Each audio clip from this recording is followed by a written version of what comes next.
प्रधानमंत्री नरेंद्र मोदी 21 मई को वाराणसी के डॉक्टर्स, पैरामेडिकल स्टाफ और फ्रंटलाइन वर्कर्स से वीडियो कॉन्फ्रेंसिंग के जरिए बात कर रहे थे। पीएम ने पहले तो कोविड काल में इन सभी की जी तोड़ मेहनत के लिए तारीफ की, फिर एक पुराने वाकया का जिक्र किया।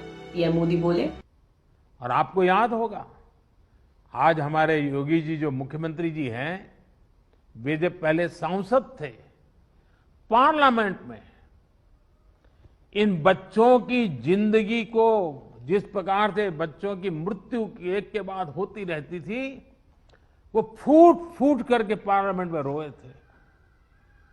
उस समय की सरकारों से वो याचना करते थे कि इन बच्चों को बचाइए, कुछ व्यवस्था कीजिए, रो पड़ते थे वो। अब जब पीएम मोदी ने कहा तो कुछ सोच समझ कर ही कहा होगा। ये सोचकर हमने सोचा कि हम भी देखें कि योगी आदित्यनाथ सांसद रहते हुए संसद में कब रोए। हमारी तलाश जाकर रुकी मार्च 12, 2007 पर, जब गोरखपुर से तत्कालीन सांसद योगी आदित्यनाथ संसद में फूट फूट कर रोए थे। लेकिन क्यों रोए थे? क्या दिमागी बुखार से मर रहे बच्चों की खातिर रोए थे? इसका जवाब यूपी का सीएम बनने के बाद योगी आदित्यनाथ ने ही द लल्लन टॉप के सरपंच सौरभ द्विवेदी के सामने दिया था।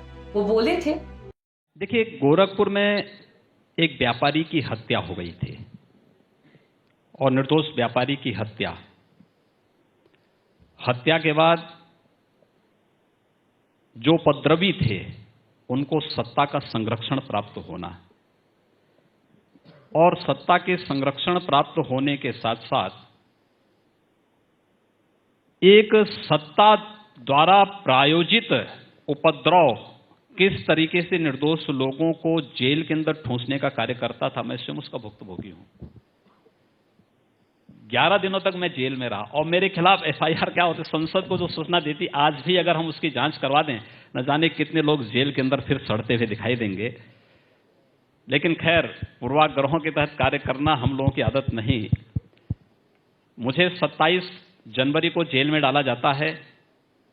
संसद को सूचना दी जाती है कि 107-16 में इन्हें जेल के अंदर बंद किया जा रहा है, इनको निरुद्ध किया जा रहा है। और 31 जनवरी को मेरे खिलाफ बैक डेट पर फिर से एफआईआर दर्ज की जाती है। ये पूरा घटनाक्रम, आज भी सारे तथ्य मेरे पास मौजूद हैं। और 10,000 से ऊपर निर्दोष नागरिकों को जेल के अंदर डालने का कार्य किया गया था। मैंने प्रशासन से इसी बात को कहा, मैंने कहा, आखिर कार्रवाई का आधार क्या है?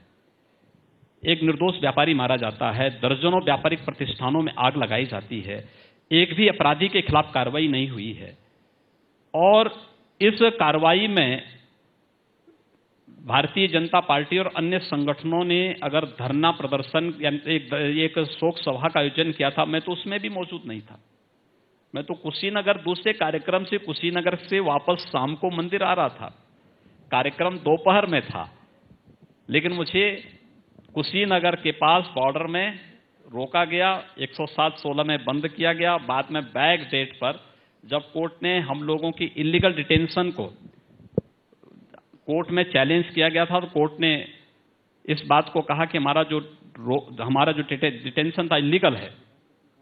तो फिर बैक डेट पर हम लोगों के खिलाफ तमाम मामलों में एफआईआर दर्ज करवाई गई। मैंने यही प्रशासन से कहा, मैंने यही संसद से कहा कि मैं देख करके ताज्जुब हूं कि जब मुझे न्याय नहीं मिल सकता तो देश के उन लोगों को, करोड़ों लोग जो लोग इस आशा के साथ होंगे कि कोई सांसद और कोई विधायक न्याय कर पाएगा, उनके साथ क्या बीत रही होगी। दरअसल 2007 में जब उत्तर प्रदेश में सपा की सरकार थी और योगी आदित्यनाथ तब गोरखपुर से सांसद हुआ करते थे, तो उन्हें 11 दिन के लिए जेल में भेज दिया गया था। इसी बात का जिक्र करते हुए योगी आदित्यनाथ संसद में रो पड़े थे। रोते हुए उन्होंने कहा था, मैं तीसरी बार गोरखपुर से लोकसभा का सदस्य बना हूँ।